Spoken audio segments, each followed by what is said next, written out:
이런 이야기를 들을 때가 있죠. 그 아들이 아버지를 닮았어. 되게 칭찬일 때가 많습니다. 자녀가 부모를 닮는다고 하는 이야기는 되게 칭찬이죠. 그런데 부정적으로 쓰일 때가 있습니다.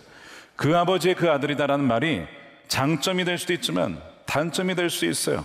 아버지의, 어머니의 좋지 못한 부분이 자녀들에게도 나타났을 때, 혹시 자녀를 키워보신 분들은 아시겠지만 자녀를 보면서 문득문득 섬찟 놀랄 때가 있지 않습니까? 내가 감추고 싶고 좀 없애고 싶은 단점이 자녀들의 말과 행동과 습성에서 나올 때에 소스라치게 놀라곤 합니다. 나의 그 모습이 왜 자녀에게 나타날까라고 하는, 그럴 때 놀랄 때가 있는 거예요. 안타깝게도 다윗의 이 정욕과 간음은 암논이 닮게 되고, 속임수와 폭력은 바로 압살롬이 닮게 됩니다. 그의 죄가 자녀들에게 흘러가게 된 것입니다. 먼저 이 다윗의 아들 암논은 장남입니다. 아히노암에게서 낳은 아들이죠. 그리고 압살롬은 다윗의 셋째 아들로서 그의 어머니는 이방인 계열입니다. 아람 계통의 구슬 왕 달메의 딸 마아가의 아들이 압살롬입니다. 즉 암논과 압살롬은 무슨 관계인가요? 이복 형제죠. 아버지는 같지만 어머니가 다른 것입니다. 그리고 이 압살롬에게는 여동생이 있었습니다. 바로 다말이죠. 아마 어머니가 예뻤던 것 같아요. 그래서 압살롬의 외모가 키도 크고 멋있고 잘생기고 이스라엘에서 그렇게 잘생긴 사람이 없었습니다. 그리고 역시 다말도 굉장히 아름다웠어요. 근데 문제는 무엇이냐면 이 이복 형제 관계였던 이 암논이 다말을 사랑하기 시작했다라는 점이 이제 문제의 시작의 발단입니다.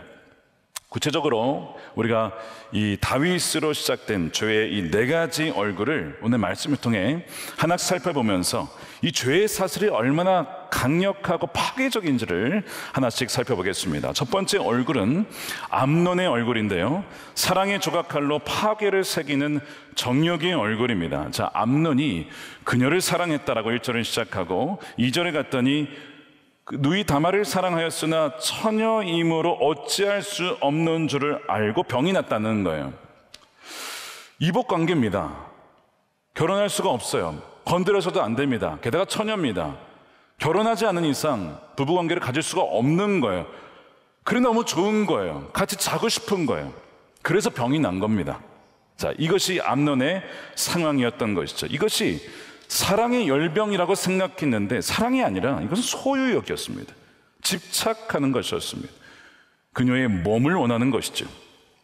그 소식을 사촌인 요나답이 듣고 교활한 계략으로 아픈 척하고 이제 있으면 아버지가 와서 어떻게 했으면 좋겠냐, 다말을 보내주십시오, 음식을 저에게 해라고 하십시오, 그렇게 계략을 벌리라는 거예요. 그래서 그 계략을 시행하죠. 그래서 다말이 와서 음식을 만들어 줍니다. 그래서 이제 이복 오빠에게 음식을 먹여주다가 갑자기 그녀를 끌어안고 그리고 함께 눕자며 본색을 드러내죠. 다말이 강하게 저항했습니다. 이러시면 안 됩니다. 이것은 정말 수치스러운 일입니다. 계속 저항을 하지만 이 남자가 힘이 더 세지 않습니까? 강하게 그녀를 제압을 하고 결국 욕을 보이고 맙니다. 더 끔찍한 것은 그 다음이에요. 사랑할 때는 언제고 그러고 나서는 그녀가 싫어진 겁니다. 그래서 그녀에게 나가라고, 당장 방에서 나가라고 그렇게 소리치는 이 암논의 모습. 좋아할 때는 언제고 이제는 자신의 욕구를 채운 이후에는 그녀를 마치 쓰레기 취급하며 버리는 정말 죄인 중에 추악한 죄인의 모습을 보여주고 있죠. 여러분, 이것이 정욕입니다. 정욕은 언제나 사랑의 가면을 쓰고 나타나죠. 너의 그 감정은 사랑이야, 그녀를 향한 사랑이야 라고 하지만 그러나 그것은 사랑이 아니었습니다. 정욕이었고 정욕의 끝은 파괴적인 증오와 공허함, 사랑인 줄 알았는데 아니었던 거예요. 공허함으로 기결이 됩니다. 자신의 욕망을 사랑이라는 단어로 포장하여 자신을 속인 사람이 암논이었던 것이죠. 그러고 나서 이 죄를 짓고 나니까 그녀를 보면 자신의 추악한 욕망이 보이는 거예요. 마치 거울처럼 말이죠. 그래서 그 거울을 깨고 싶은 겁니다. 싫은 겁니다. 그래서 그녀를 내쫓아낸 거예요. 여러분, 다말은 그 뒤로 나타나질 않아요. 평생을 그 수치 가운데 살았기 때문에 그녀의 인생이 어떻게 되었겠습니까?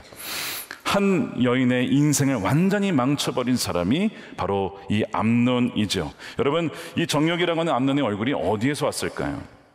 물론 인간의 본성이 그렇죠. 근데 그의 아버지 다윗에게서 온 것입니다. 다윗이 왕의 권위로 밧세바를 오라고 했어요. 아니, 왕이 오라고 하는데 거절할 신하가 어디 있겠습니까? 백성이 어디 있겠습니까?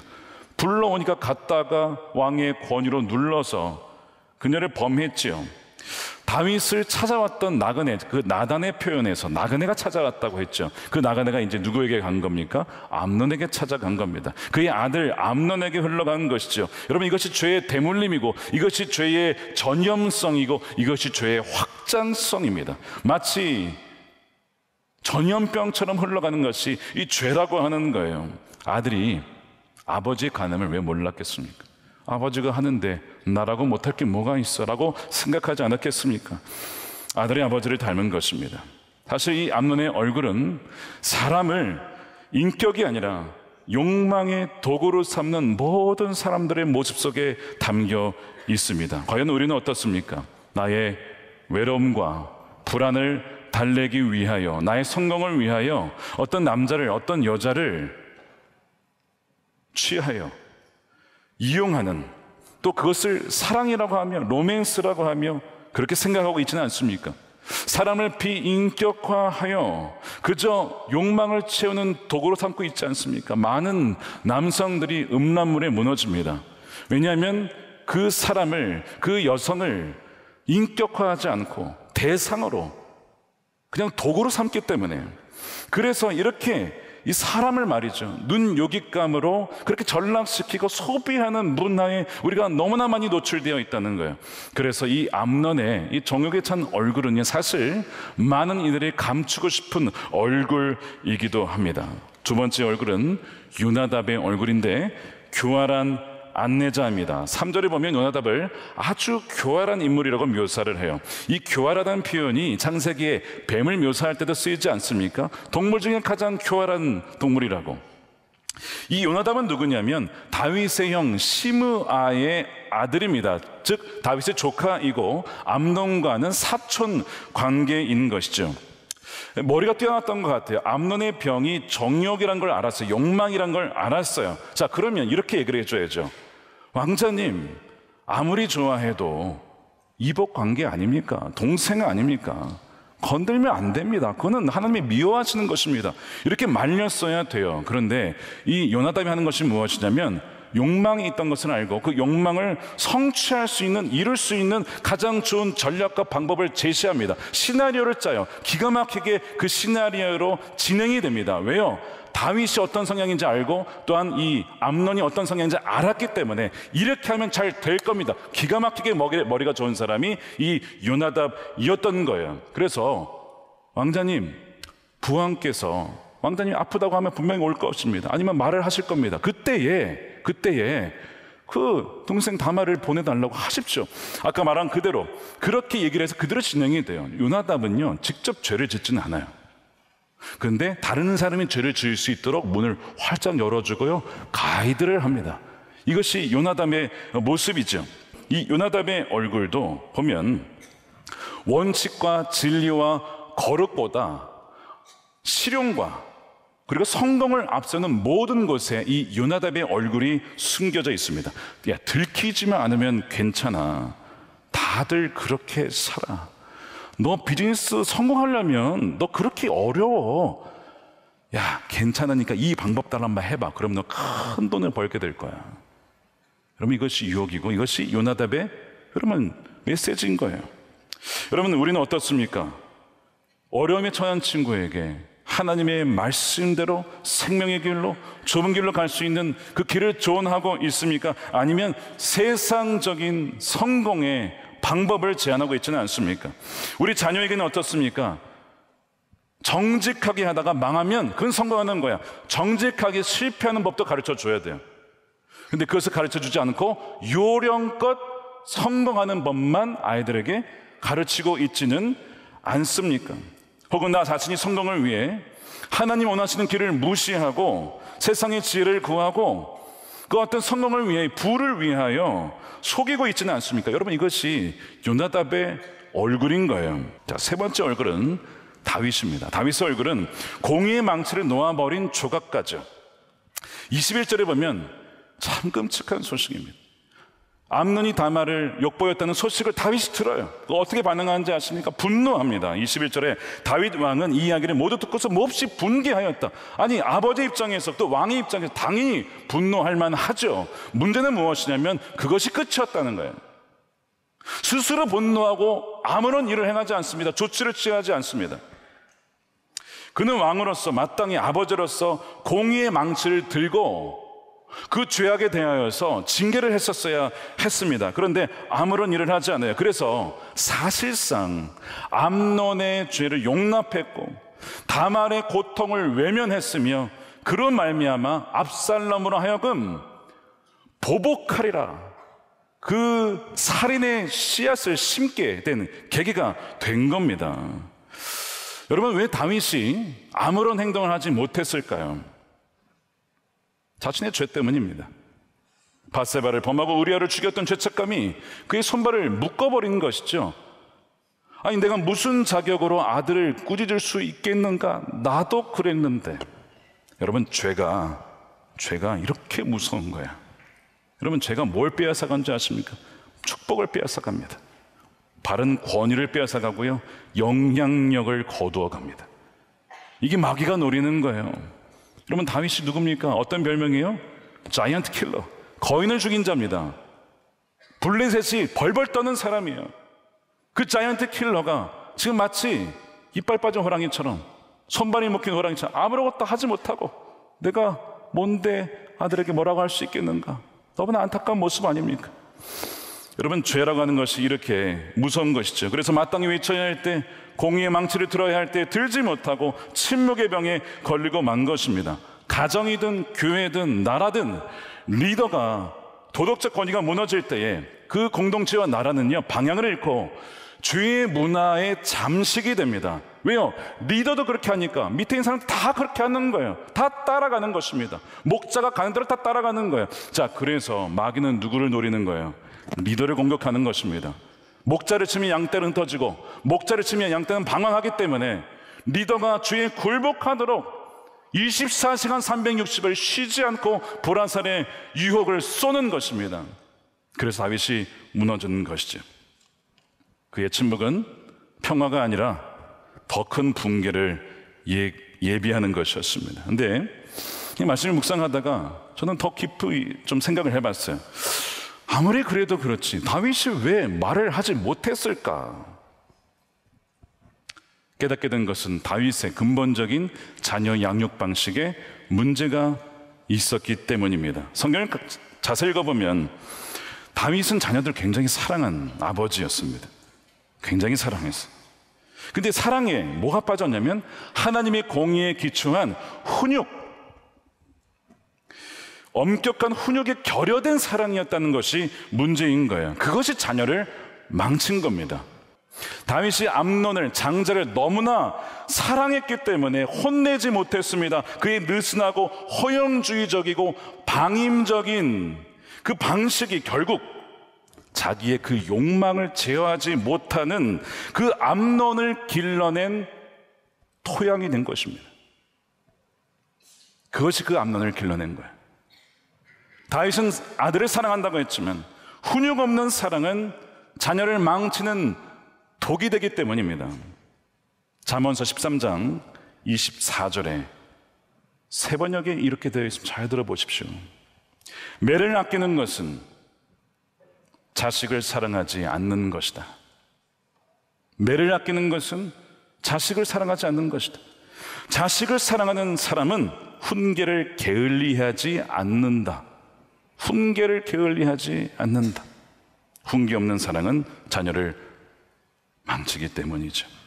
과거의 죄와 다윗의 방임주의적인 양육 방식이 결합한 결과 마땅히 쥐었어야 될 공의의 망치를 놔버리는 것이죠. 그 결과가 암논의 정욕으로 말미암은 다말의 그 안타까운 사건이었고, 공의의 망치를 들지 않았기 때문에 압살롬이 복수의 화신이 되어버리고 만 것입니다. 죄의 연쇄적인 반응이 계속 연달아 일어나게 되어지는 끔찍한 일이 된 거예요. 여러분, 이 다윗의 이 얼굴이 우리 안에도 있을 수 있다는 것입니다. 잘못된 사랑 속에 있을 수 있어요. 자녀를 사랑한다고 하면서 잘못된 행동을 보고도 바로잡지 않고 어리니까, 애들은 어리니까 괜찮아. 여러분, 어릴 때 잡아줘야죠. 언제 잡아줍니까? 중학생이 되면 듣지도 않아요. 얼마나 무서운지. 북한도 쳐들어오지 못한다니까요.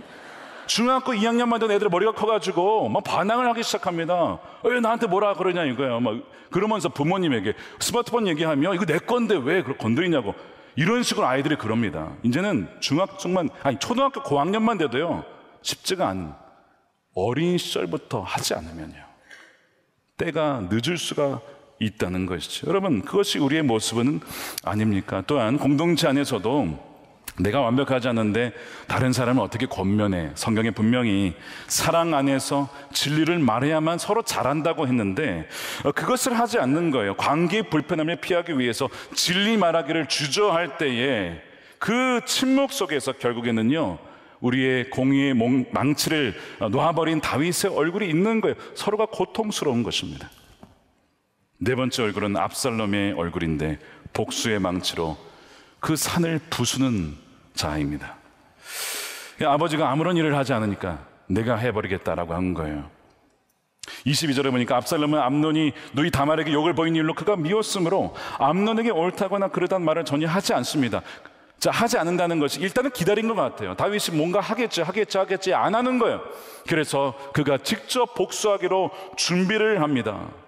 2년간 차근차근 준비를 해요. 어느 날 양털 깎은 날을 핑계로 큰 잔치를 열어요. 축제니까 형들 다 불러다가, 우리 또 형제들 다 불러다가 잔치를 하겠다는 거예요. 그 아버지 다윗도 초대합니다.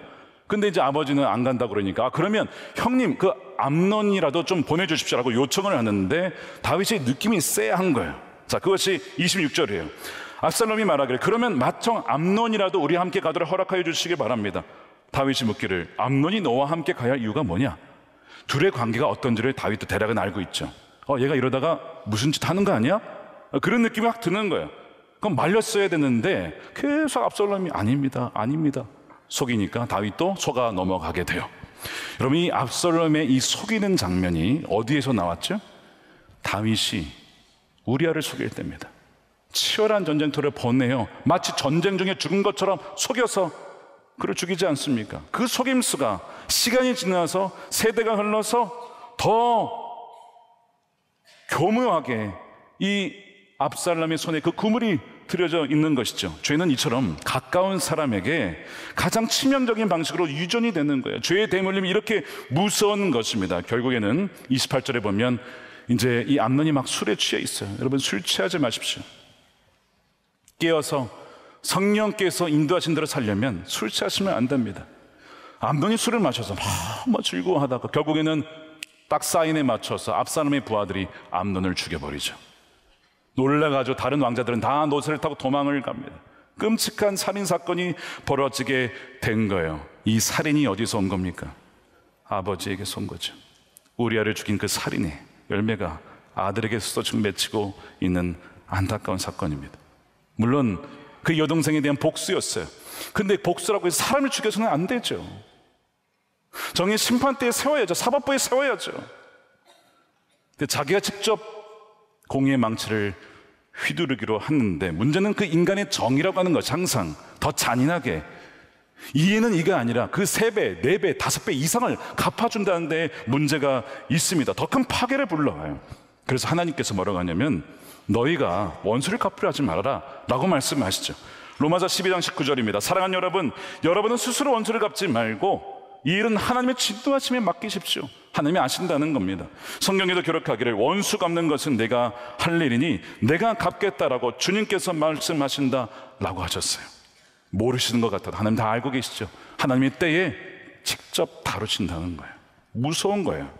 그런데 압살롬은 하나님의 권리를 찬탈하여 스스로 심판을 행했고 더 큰 비극을 불러오게 됩니다. 여러분, 이 압살롬의 모습이 우리 안에도 있지 않습니까? 누군가를 향한 미움의 마음, 증오의 마음, 안 되기를 바라는 마음, 사업이 망하기를 원하는 그 마음이 있다면 그것이 바로 이 일그러진 압살롬의 얼굴인 것입니다. 여러분, 우리 네 개의 얼굴을 살펴봤어요. 톱니바퀴처럼 서로 연결되어서 지금 다윗과 그 가문과 하나님 나라를 완전히 무너뜨리고 있습니다. 세우는 사람이 아니라 그것을 완전히 무너뜨리고 있습니다. 이 죄의 대물림을 어떻게 끊을 수 있습니까? 여러분, 사람으로서는 소망이 없어요. 죄의 전염력이 너무 강하기 때문에, 그 확장성이 너무 강하기 때문에 인간으로서는 불가능하다는 거예요. 그런데 성경에 보면 이 죄의 대물림을 끊는 사람들이 종종 등장을 합니다. 그 중에 한 명을 꼽으라면 요시야 왕을 꼽을 수가 있어요. 여러분, 요시야 왕은 남유다의 선한 왕이에요. 그의 할아버지가 므낫세, 가장 유다 왕 중에 악한 왕입니다. 히스기야 그의 아버지였습니다. 우상을 다 무너뜨렸는데 그것을 재건한 사람, 안 좋은 의미로 우상을 재건한 자가 므낫세예요. 온 백성들을 우상 숭배로 끌고 간 사람입니다. 그의 아들도 마찬가지였죠. 그래서 그의 아들도 다 대대로 그렇게 우상을 숭배하는 것입니다. 그러니까 사실 이 요시야 입장에서도 할아버지도 그랬지, 아버지도 그랬지. 그러니까 자신도 이 죄의 대물림의 법칙에 의하면 피해갈 수가 없는 거예요. 아니, 아버지도 그랬는데, 아몬도 그랬는데 나는 별 수가 있겠는가? 그런데 요시야는요, 그 죄의 대물림을 받지 않습니다. 성경을 가만히 읽어보시면 어떻게 그럴 수 있었을까? 성경을 수리를 하는데 율법책이 발견됐어요. 여러분, 이것이 은혜인 거예요. 은혜. 율법책이 발견되어서 그 말씀을 듣다 보니까 우리가 얼마나 영광스러운 하나님의 이 쉬운 산을 망가뜨려 왔는지 대대로 말이죠. 하나님 마음을 또한 얼마나 무너뜨리게 만들었는지를 보게 된 거예요. 듣게 된 거예요. 그가 들으면서 옷을 찢고 회개하며 나와 우리의 손자가 주 앞에 범죄하였습니다. 진심으로 회개하며 말씀으로 돌아가게 되죠. 그래서 훼손된 하나님 나라의 거룩한 산을 다시 조각하기 시작합니다. 여기에 복음의 빛이 있는 거예요. 요시야는 어떻게 그렇게 죄의 대물림을 끊을 수 있었느냐? 하나님의 은혜로, 하나님의 말씀으로 말미암아 위로부터 부어지는 성령의 능력으로 회개가 부어지면서 돌이킬 수가 있었고, 변화의 망치들을 통하여 그걸 끊어낼 수가 있었던 것입니다. 그런데 여러분, 요시야의 개혁도 완벽하지 않았죠. 결국엔 그의 다음 때에 다시 그것이 시작이 됩니다. 우상이 다시 숭배가 되는 거예요. 그의 개혁은 훼손된 산의 표현만을 정리한 것뿐이었습니다. 그래서 하나님께서 궁극적인 해결책을 보내주신 분이 바로 예수 그리스도, 그리고 갈보리 산의 십자가입니다. 하나님께서 공의 망치를 드셨어요. 자, 그걸 가지고 우리를 치셔야 되잖아요. 암논의 이 정욕, 요나답의 간계, 다윗의 이 침묵, 또한 압살롬의 증오, 이것을 우리를 향해 쳤어야 되는데 우리를 치지 않고 당신의 아들 예수 그리스도를 치시는 거예요. 어디에서요? 갈보리 산 그 십자가에서 그 망치로 자신의 아들을 치시는 것입니다. 왜요?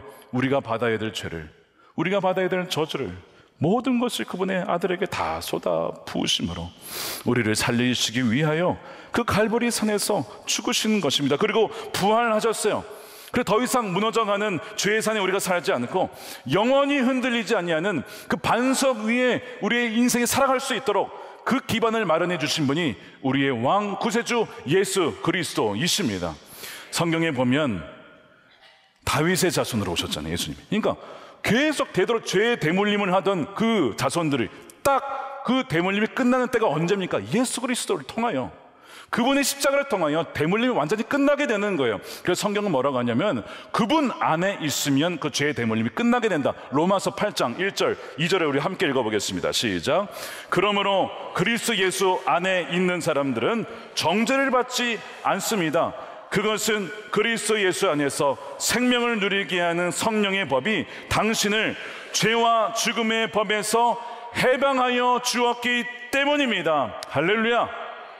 그리스도 예수 안에서 성령의 법이, 생명의 성령의 법이 죄와 사망의 사슬에서 우리를 완전히 끊어낼 수가 있다는 것입니다. 이것이 여러분들에게 부어지게 되기를 축복합니다. 여러분, 이 자리에 혹시 내 힘으로는 도저히 막을 수 없는 죄의 균열 앞에서 신음하는 분이 계십니까? 나의 죄가 자녀들에게 되물림되어서 고통스러운 분이 계십니까? 오늘 이 시간에 고백하기를, 저는 할 수 없습니다. 저의 옛사는 다 무너졌습니다. 주님의 새로운 반석 위에 살기를 원하고 정말 자녀들에게 음란과 중독과 미움과 정욕이 아니라 하나님의 사랑이, 하나님의 은혜가, 하나님의 축복이, 하나님의 그 온유함이 흘러가기를 원합니다. 그렇게 고백할 때에 축복의 세대로 그의 은혜가 여러분들의 가정 가운데, 가문 가운데 예수 그리스도 안에서 흘러가게 될 줄로 믿습니다.